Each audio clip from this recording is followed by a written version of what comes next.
Pedro Cuti Dias e eu conversamos agora com o secretário estadual de Meio Ambiente, Desenvolvimento, Ciência, Tecnologia e Inovação. A secretaria dele é a SEMADESC, Jaime Verrucchi.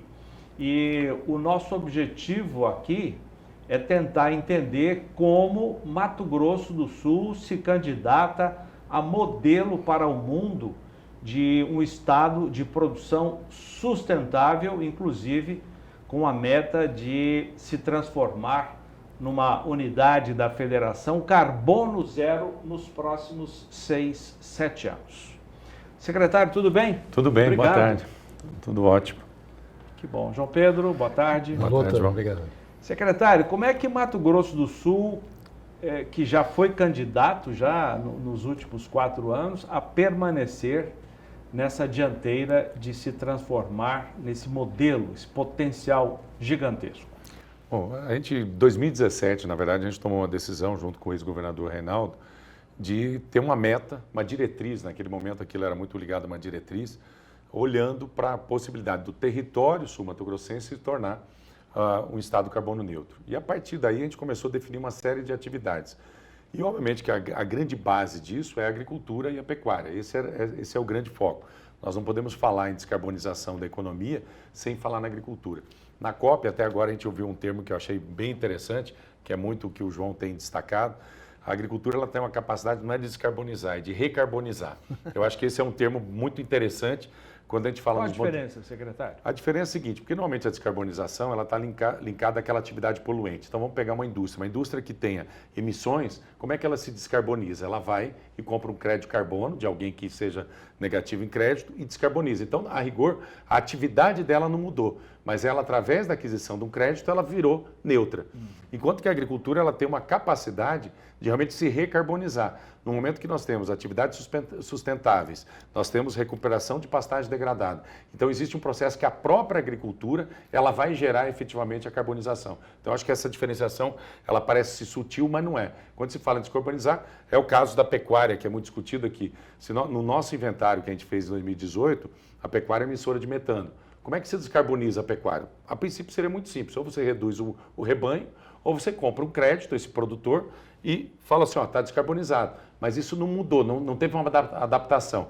E o que a gente percebe na pecuária hoje, através dos sistemas de integração lavoura, pecuária, floresta, através dos sistemas que a Embrapa tem desenvolvido pesquisa de fixação de carbono em solo, a pecuária, em poucos anos, ela já poderá ser uma emissora de crédito de carbono. Então muda totalmente a lógica da agricultura. E aí, Zaidan e o João, eu acho até um grande erro, quando agora a gente está discutindo a lei de crédito de carbono no país, a pecuária ficar fora. Por que ela ficou fora? Porque ela foi assustada achando que ia pagar a conta. Foi por isso, porque lá diz o seguinte, olha, se você é um emissor, você vai ter que comprar e pagar essa conta de alguém. E aí a pecuária falou, mas eu que normalmente sou colocado em emissor, mas não é. A pecuária e a agricultura vai ser a grande geradora de crédito de carbono para essas atividades. Então acho que essa é uma posição importante. O Estado, ele tem o seu plano de descarbonização, passa necessariamente pela agricultura, passa pela integração lavoura, pecuária e floresta, que hoje Mato Grosso do Sul, em algum nível de integração pelo ILPF, nós somos o primeiro do país, com 3,6, então isso agora passa a ser quantificado, isso é extremamente importante. E a própria política agrícola, esse ano, ela trouxe lá, agricultura de baixo carbono. Então está aumentando a participação de financiamento do Plano Safra para aquelas atividades que estão inseridas na agricultura de baixo carbono. Então hoje o sistema de crédito, o mercado, ele começa a se afunilar. E a gente tem a perspectiva que agora, logo no início do retorno dos trabalhos legislativos, que o Senado faça uma reavaliação do projeto de crédito de carbono para o Brasil também ter o seu mercado regulado. Hoje nós estamos só no mercado voluntário.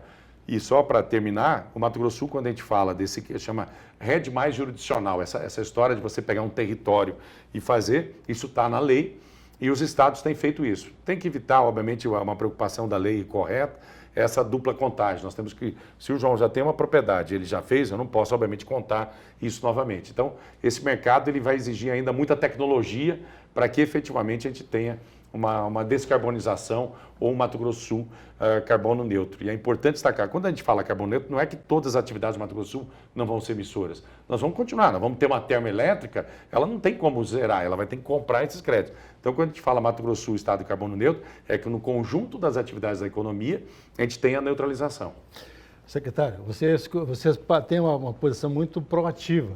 Vocês lançaram um projeto agora para pequeno e médio produtor, de fazer um carbono neutro para eles. E esse projeto não é um projeto apenas de plantar e colher, ele é amplo. Você começa lá do produtor, ele produzindo, depois tem uma empresa certificadora que vai certificar e tem uma empresa que vai comprar os créditos de carbono. Exatamente. Porque esse é um grande gargalo. Quando a gente fala muito em carbono, em projeto de carbono, ele não tem essa continuidade, tem só uma parte, tem um pedaço. Esse projeto, que eu acho que são 800 produtores. Tá. Eu gostaria que você explicasse, porque isso o Brasil teria que copiar algo similar a isso, porque é um projeto extremamente importante do ponto de vista social, gera emprego, mantém o produtor no campo. Do ponto de vista ambiental, você vai transformar áreas degradadas em áreas produtivas, e do ponto de vista social, você vai gerar emprego, uma série de coisas. Esse foi um projeto, ele é um projeto inédito no Brasil, né, de como é que a gente traria o processo da agricultura familiar para esse processo do crédito carbono. Isso aí já explicou muito bem, né, João? O que a gente fez? A gente foi buscar alguns parceiros, nesse caso foi a Rabo Foundation, que é do Rabobank, para que pudesse fazer esse desenho e que pudesse assimilar parte desse custo, que é exatamente um dos problemas, desse processo de certificação, que é um gargalo. Mas, por outro lado, esse produtor ele precisa financiar. Então, é um modelo muito interessante. Nós escolhemos, é voluntário, o produtor que vai aderir, 800 produtores com 2,5 hectares cada produtor em sistema agroflorestal. E não é padrão. Para cada região nós vamos identificar. Então, o produtor ele vai ter a renda a partir do momento dele, que depende do crédito. Nós vamos gerar esse crédito carbono, vai ser certificado, a certificadora já entra nesse processo, o governo do estado entra com parte desse recurso, e quando gerar o crédito carbono, além da renda que ele vai ter no sistema agroflorestal, 70% da receita vai ao produtor. Desculpa, 80%. E os 20% são para pagar essa estrutura toda. Então, é um modelo realmente inédito. Nós já apresentamos, inclusive, isso ao Ministério do Desenvolvimento Agrário. A ideia é que, a partir de que esse modelo passe a rodar no Mato Grosso do Sul, e que nós já assinamos, já estamos definindo isso, ele possa se tornar, inclusive, um modelo nacional. Então, seria a primeira experiência que você está trazendo na produção, na inclusão social. O pequeno produtor traz um financiamento barato, que é do Pronaf Agroindustrial. Quer dizer, como é que ele vai ter o dinheiro para... A gente traz o Pronaf Florestal, traz isso com taxa de juros de 3% ao ano, ele investe, capta esse dinheiro, faz a aplicação, ganha dinheiro no sistema agroflorestal e depois ele vai também ter uma receita adicional do crédito carbono. E aí está dentro dessa lógica exatamente da descarbonização. Então, realmente é um programa inédito no Brasil e a gente conseguiu, através da política pública, buscar os parceiros adequados para que a gente possa avançar. E tem outro fator também, só para fechar, tem um fator que esses produtos se enquadrariam na íntegra no fair trade, né? No comércio o ideal que tem no mundo. Ou seja, cuidar do meio ambiente, cuidar a questão social, gerar um produto de melhor qualidade. Né? Ele é realmente um projeto ESG na sua essência. Sua essência. Então, é exatamente isso. E a ideia é que, e aí essa é uma discussão que a gente está fazendo muito forte, João, né? Inclusive nós fizemos isso na COP, é que nós temos que ter, num determinado momento, uma valoração desses produtos que vêm dentro dessa esteira do carbono. Essa é uma discussão que a gente faz na carne, a gente faz na questão do Pantanal, faz em produtos como a soja. Nós temos que ter essa percepção de que, certificado esse processo, esse produto também tem que ter algum tipo de valoração de reconhecimento por parte do consumidor. Isso é fundamental. Na prática, quando é que começa a funcionar esse programa? Esse, efetivamente, ele já começou. Nós já estamos no credenciamento dos produtores rurais agora. Está com toda a estrutura financeira, de governança definida. A Universidade Federal, inclusive da Grande Dourados, é uma parceira para fazer a extensão. Inclusive tem uma novidade, o João estava conosco lá. Nesse programa nós criamos, inclusive, nós lançamos um projeto de extensão tecnológica. Então nós vamos pegar dentro desse projeto, vai ser o primeiro projeto de extensão tecnológica, onde nós estamos selecionando um grupo de profissionais, capacitando eles na questão de sistemas agroflorestais, para também fazer a extensão, para estar junto ao produtor. Então, ele já está em funcionamento, o edital já foi publicado e os produtores do Mato Grosso do Sul podem aderir a esse programa. E temos um grande parceiro, que é a POMS, que é a Associação de Produtores Orgânicos de Dourados, e que vai ser também a comercializadora dos produtos, não dos créditos, dos produtos dessa iniciativa. Secretário, o modelo de produção de Mato Grosso do Sul tem mudado muito nos últimos, digamos, 20 anos. Eu só vou citar um item, que é a produção de floresta e celulose. 20 anos atrás, o Estado não tinha 300 mil hectares de área plantada de eucalipto, de pinos. Hoje, já se aproxima, já superou 1 milhão de 1.380.000 de hectares. 1 milhão, ou seja, 1 milhão de hectares a mais em 20 anos. Exatamente.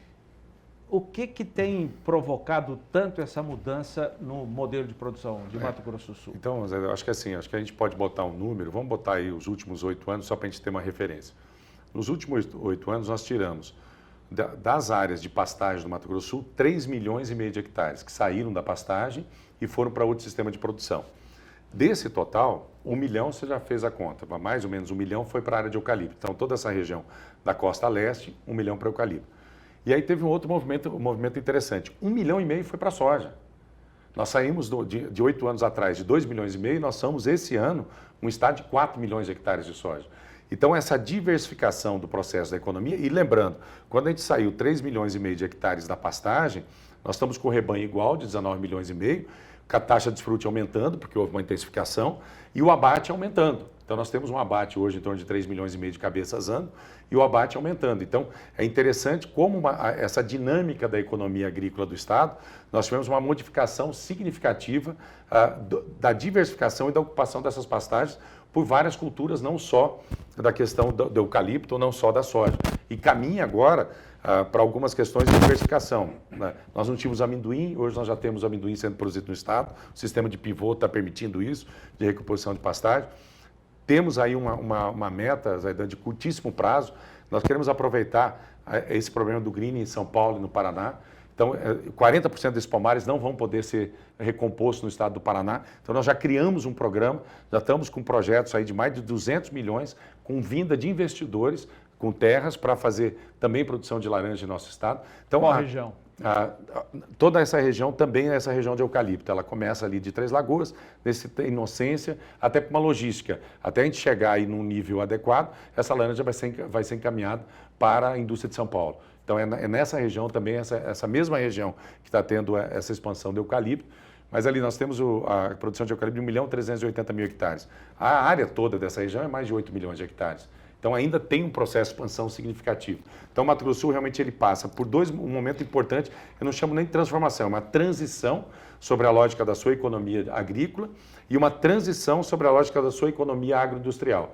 Quer dizer, quando a gente vem com a indústria de celulose, a expansão da indústria de etanol de cana e da indústria de milho, que é uma indústria nova no estado também, que já é significativa, uma expansão da indústria de soja com esse crescimento, quer dizer, reativação de unidades, uma unidade implantada, mais uma já sendo implantada. Então, a gente passa por um momento importante na economia do agronegócio, tanto na agroindustrialização como na mudança do perfil de produção.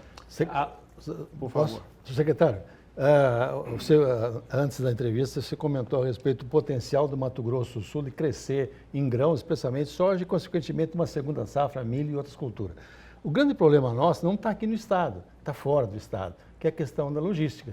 Vocês estão fazendo um esforço hoje para trazer a Ferroeste até Maracaju e também reativar a Bauru-Corumbá, que essa Bauru-Corumbá atravessa o grande polo de produção de madeira do Estado e a Ferroeste vindo até Maracaju ajuda. Como é que você vê esse esforço hoje, que depende de outro Estado e depende também da área federal? Bom, talvez quando a gente olha aí sob o ponto de vista dos gargalos, vamos chamar assim, aonde a gente precisa acelerar esse processo na logística. E ele começa, inclusive, na questão rodoviária. Antes de chegar, nós temos agora uma repactuação recente na BR-163, que é de Sonora até Mundo Novo. Ela está praticamente finalizada, esperando uma autorização do TCU para a continuidade da CCR, com uma nova redefinição do que nós vamos fazer com a duplicação seria? Vai ser a duplicação, mas não na sua totalidade. Nós vamos duplicar. Hoje tem em torno de 150 quilômetros duplicados, nós vamos duplicar mais 190 quilômetros e mais 180, 190 quilômetros de terceira pista. Então ficarão sem duplicação nesse novo projeto 150 quilômetros. Então e com alguns viadutos, passagens, dispositivos necessários. Então esse foi o modelo que ficou em pé sobre o ponto de vista do pedágio, não permitindo a alteração do pedágio do primeiro ano se ela não cumprir esses investimentos. Uma outra discussão que o governador tem feito, a 262, Campo Grande até Três Lagoas, que é essa rodovia está gargalada, 040, que é nossa, de Campo Grande até Bataguaçu, e a 267. Então nós pedimos a delegação ao Estado. Então o governo estadual pediu que esses trechos das federais sejam delegados para que a gente possa fazer a concessão. Então nas rodovias, e além disso o governador assinou agora, há poucos dias, 2,5 bilhões de empréstimo no BNDES, só para tratar de estradas estaduais. E aí, João, é importante o seguinte, nós temos um mapa exatamente, o grande foco são essas expansões, tanto da agricultura como das indústrias. Nós precisamos melhorar essa malha que chega nas grandes rodovias ou nas ferrovias. E aí vem a questão da ferrovia. Hoje, todo o foco da celulose, ela está se dando na Ferronorte. Ferronorte entra no Mato Grosso do Sul ali em Chapadão, ali já faz o embarque, tem um terminal, está sendo construído, terminando agora, próximos dias, um terminal Inocência da Suzano, só para confirmar aí a dificuldade logística. Quer dizer, esse é um terminal para Ribas, vai para Água Clara e vai subir até a Inocência para ser exportado através da Ferroeste. Da Ferronorte. Da Ferronorte, desculpa. Então, o que nós temos premente? Nós assinamos essa semana o nosso decreto de autorização ferroviária, temos o primeiro pedido estadual de construir uma ferrovia de Inocência até a Ferronorte, da Arauco, ela vai construir.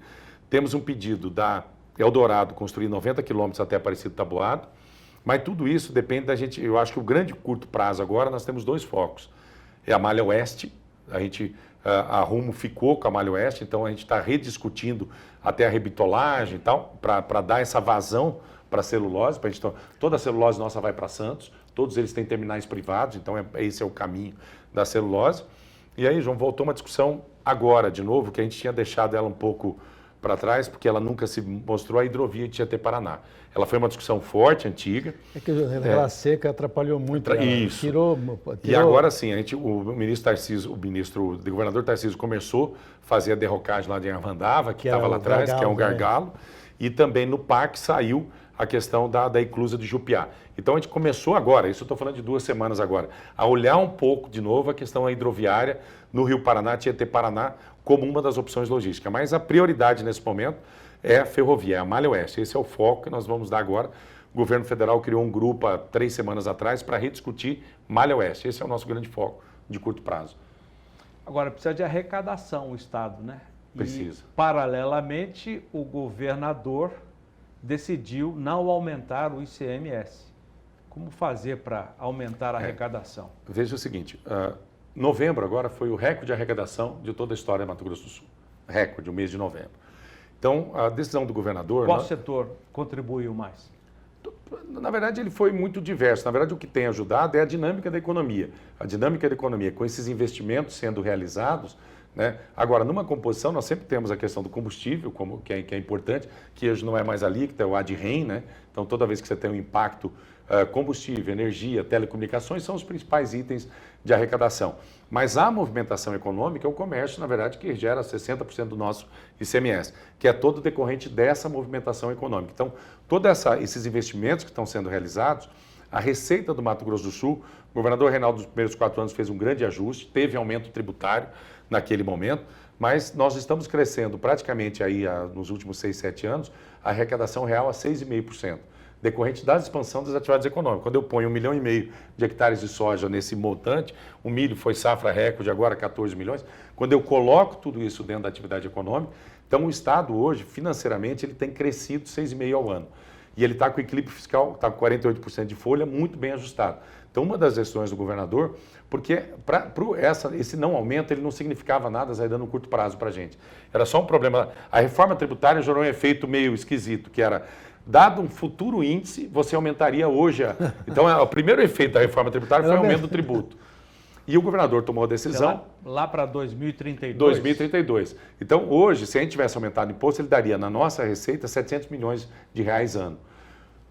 Só o aumento da arrecadação nossa em função dos investimentos e do crescimento vai suprir isso. Então, o governador tomou uma decisão correta e depois que ele tomou a decisão, São Paulo recuou, Mato Grosso recuou, Espírito Santo recuou também.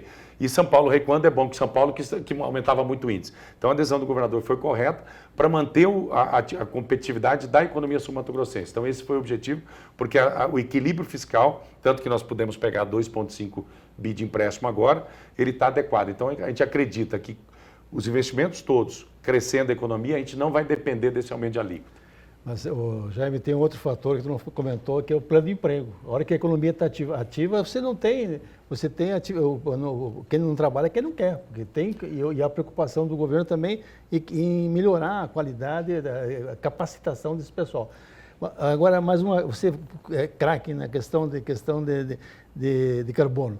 O mundo tem que descarbonizar. Estamos essa emissão de 40 bilhões de toneladas de gases de efeito de estufa não dá. Os biocombustíveis vão entrar cada vez mais. Como é que se vê no Mato Grosso do Sul a questão dos biocombustíveis? Então, veja o seguinte, bom, primeiro falar da qualificação, realmente a gente está numa situação aí a gente tem sempre... Você falou do etanol de milho, tem o etanol de cana. Seria o quê? Hidrogênio? Não, eu acho que primeiro, Zaidan, assim, o João, até na COP, eu tive em 2 painéis e até falei isso ao setor no Brasil inteiro.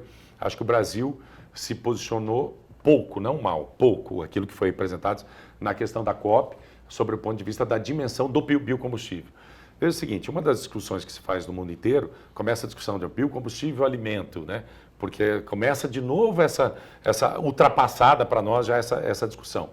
Mas o Brasil, ele na verdade é o seguinte, está se tentando pular do carro fóssil para o carro elétrico. Essa conta ela não fecha lá na frente. O carro elétrico vai ser importante, mas ele tem uma pegada de carbono bastante complexa, sob o ponto de vista de energia e de fabricação. Então, o grande combustível, na verdade, é o biocombustível. E aí nós temos que tratar do etanol, seja o etanol de milho, o etanol de cereais, o etanol de cana. Então, é um setor que ele está se reinventando. Investindo em tecnologia, aqui no estado lançamos agora uma indústria de etanol de segunda geração, aproveitando o bagaço. Quer dizer, quando você põe o bagaço na conta, 1 hectare de cana produz 50% mais de etanol, quando se usa o bagaço. Então mostra a capacidade. O etanol de milho, nós estamos ainda com a 3ª fábrica, já inauguramos Dourados, Maracaju e agora Sidrolândia. Já temos mais uma quase pronta aí para ser anunciada no Mato Grosso do Sul. Mato Grosso do Sul que exportava aí 6, 7 milhões de toneladas de milho, daqui a pouco está bastante equilibrado. Não vai faltar milho para suíno, para aves, mas ele está bastante equilibrado. Então, qual é o olhar do Mato Grosso do Sul? Biocombustível, Petrobras entrou nisso, biodiesel agora aumentou para 14%, vai apresentar mais óleo degomado, então de novo reflete na expansão da soja. E a gente sair, na verdade, o que nós estamos pesquisando é do etanol para o hidrogênio. O etanol produzindo hidrogênio. Acho que essa é a grande matriz que o Brasil deveria apoiar. A estrutura de hidrogênio verde, todo mundo está entrando nisso, só que não tem ainda logística de transporte, como é que você transporta, aí você tem que botar em amônia para fazer. Então, o mercado é crescente. Outro olhar que nós estamos tendo é combustível para aviação, o SAF.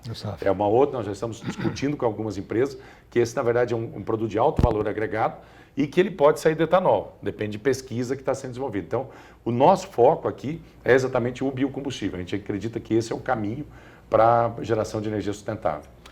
O binômio soja-boi, que a gente sempre conheceu, né? 20, 30 anos atrás, esse não se perdeu, até aumentou. Você falou que a soja... Exatamente. A produção de soja até aumentou. Mas cresceram outras atividades, como a celulose, por exemplo.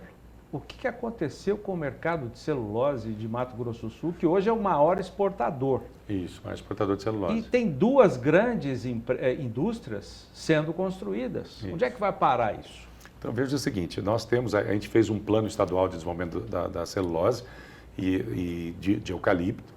A gente, então, focou muito nisso. E a gente criou, Zaidan, um ambiente para esse setor favorável. A gente rodou o mundo, explicando como é que o Mato Grosso do Sul desenvolvia seu processo de licenciamento, sua atividade, como é que era o ambiente, quais os compromissos que a gente assume. Quando vem uma indústria dessa, a gente faz todo um planejamento, porque o Estado tem que assumir compromisso em infraestrutura necessárias, sistema. Então, a gente conseguiu criar um modelo para essa indústria que hoje realmente a gente se autodefine como o Vale da Celulose, e isso está já no mundo inteiro. Nós temos hoje Eldorado, pronto para uma expansão. Depende só da disputa judicial aí, A ou B irá expandir, está pronto. Nós temos 2 plantas em Três Lagoas em plena operação. O projeto Cerrado, em julho do ano que vem, produzindo 2,5 milhões de toneladas. Quer dizer, um projeto de 2,5 milhões de toneladas precisa ter uma base florestal de 400 mil hectares. Né? Então, a base florestal, que no mínimo aí 7 anos para fazer. E agora, dia 25 de janeiro, a gente deve licenciar o projeto da Arauco Inocência, que são 5 milhões de toneladas. Fase 1, 2,5 milhões. Fase 2, 2,5 milhões. Se a gente pegar uma empresa desse tamanho, ela precisa de 800 mil hectares de eucalipto.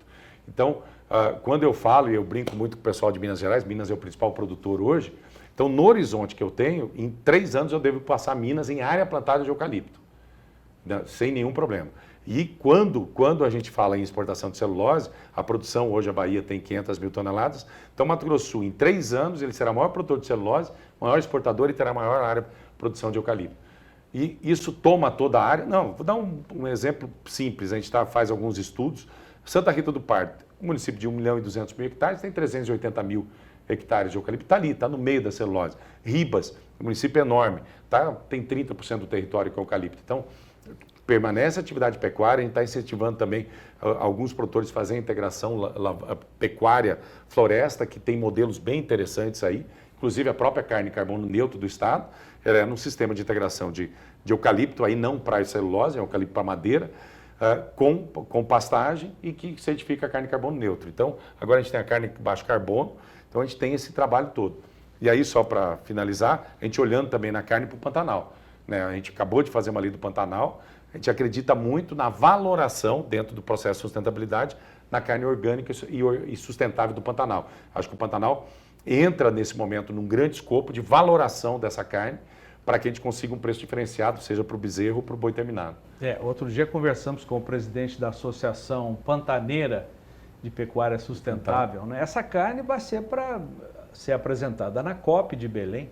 Exato. Modelo para o mundo. Para o modelo para o mundo, com certeza. Em Belém nós queremos também apresentar os resultados já da agricultura familiar e queremos chegar em Belém com o certificado Mato Grosso do Sul, Estado de Carbono Neutro.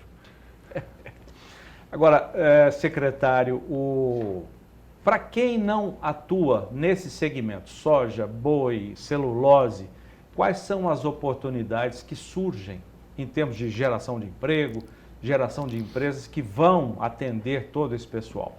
Então, veja o seguinte, primeiro, aquilo que eu comentei da questão do pleno emprego. Essa é uma situação positiva e, ao mesmo tempo, é desafiadora no curto prazo para Mato Grosso do Sul. Hoje nós temos aí, no conjunto, diariamente, 5, 6 mil vagas abertas. Então, Mato Grosso do Sul hoje está importando gente dos outros estados para atender essa estrutura que não tem como. Então, a gente está fazendo esse trabalho.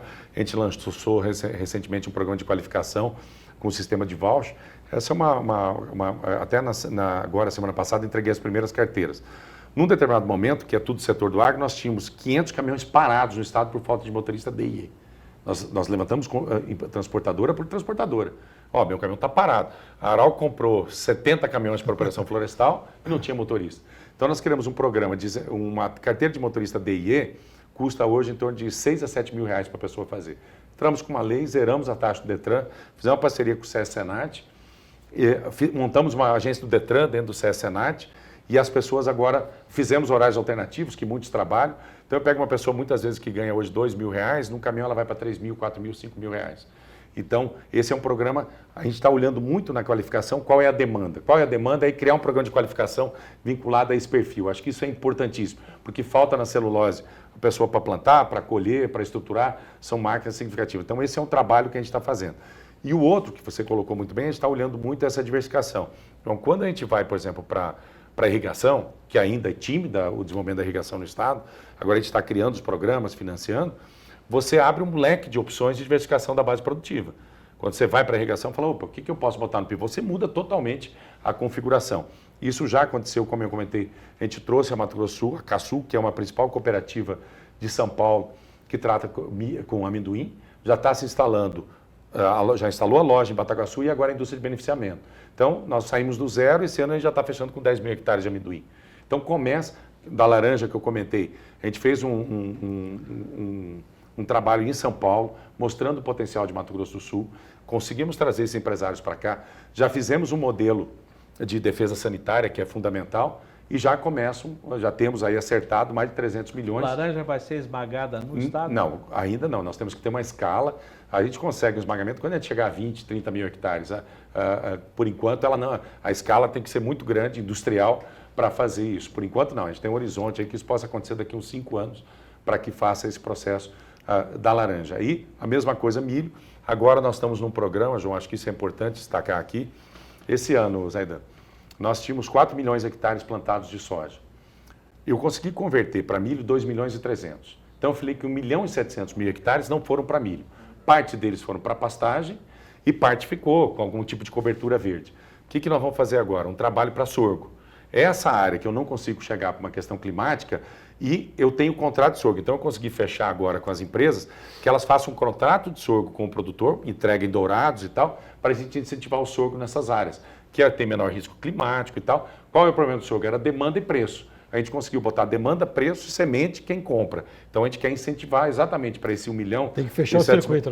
Fechar o circuito que a gente não tinha. Então agora a gente já fez isso para essa próxima safra. Então, em termos de política que nós estamos desenvolvendo na Secretaria, é exatamente essa. A gente conseguir fazer essa coordenação para um melhor aproveitamento e intensificação com sustentabilidade da produção sul-mato-grossense.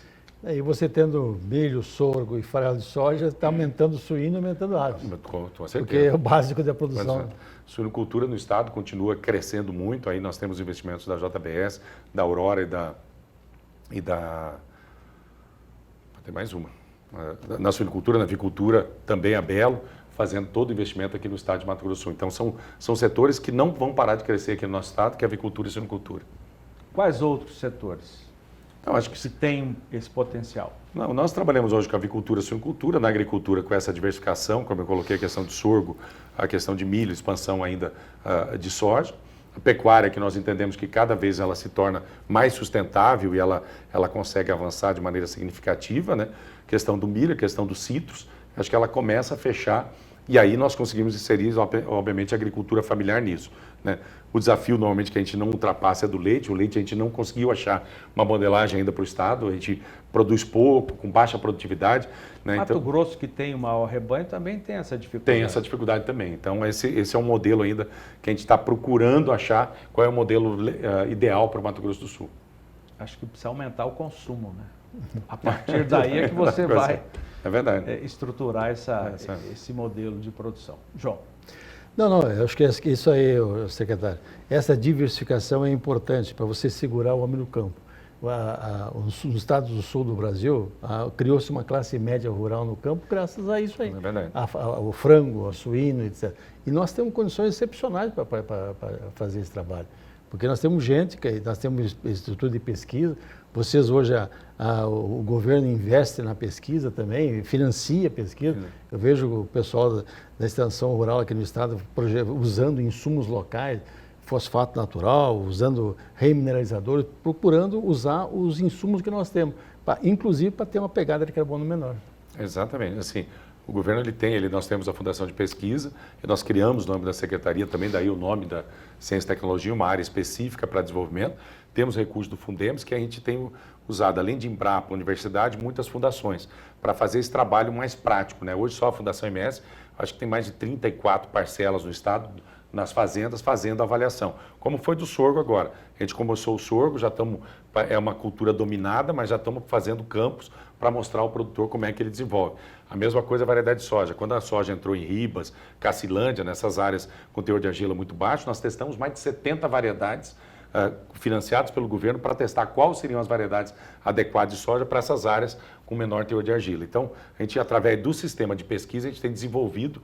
No carbono neutro, a gente fez o primeiro projeto, a primeira edital de carbono neutro. A Embrapa aí tem desenvolvido uma série de pesquisas, inclusive a gente está agora a gente tem o boi de carne de baixo carbono, e agora tem uma avaliação da carne com árvore nativa. Quando aquele produtor tradicional que manteve as árvores, como é que a gente vai fazer a certificação, quanto que essas árvores capturam de carbono, para fazer uma certificação dessa carne também. Então, a gente procura identificação desses nichos para que a gente consiga realmente mostrar. Eu sempre falo, Zé, assim, Brasil potência agroambiental. O que nós estamos fazendo aqui, e a própria ministra Marina reconheceu isso agora na lei do Pantanal, assim, ela até usou uma expressão, falou, tem 2 estados que estão na dianteira disso, é o Pará e o Mato Grosso do Sul, nessa questão da inserção das atividades econômicas sustentáveis. E que o objetivo é exatamente isso, a gente mostrar que no conjunto nós podemos ser sustentáveis, para tirar essa questão, que a questão ambiental, o conflito com a produção. Essa foi uma diretriz que a gente adotou há muitos anos, entendendo a capacidade de equilíbrio que nós temos nessas atividades. E sempre procurando, obviamente, ao produtor valorar isso para que a gente possa avançar na remuneração ao produtor rural.